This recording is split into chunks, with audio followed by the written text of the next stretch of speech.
के लिए जो मुझे चीज़ें चाहिए, मेरे पास गोश्त होगा तकरीबन 1 पाव से थोड़ा ज़्यादा। प्याज मैंने 3 अदद शामिल करनी है इसमें। लहसुन अदरक को हम इस तरीके से थोड़ा सा कूट के डालेंगे। गरम मसालों में मेरे पास लौंग है, साबुत लाल मिर्च और काली मिर्च। और ये अब हम रेसिपी स्टार्ट करने लगे हैं। सबसे पहले हम ऑयल शामिल करेंगे।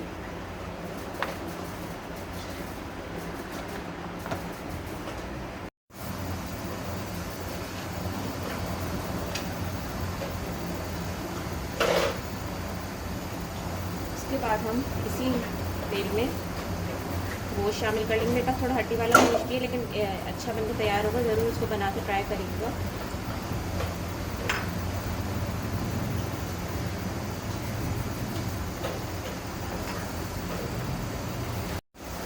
अब इसमें हम प्याज शामिल कर देंगे, साथ ही साथ इसकी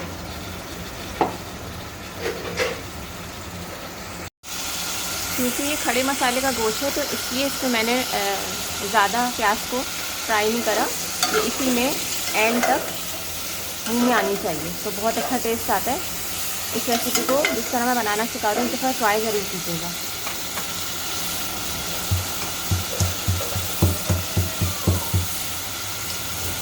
अभी कुछ खड़े गरम मसाले मेरे पास, तो इसको मैं ऐड करने लगी।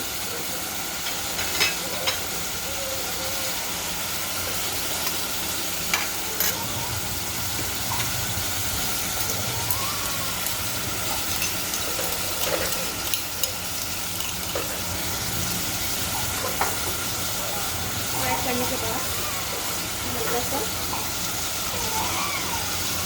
और हम इसमें पानी ऐड कर देंगे।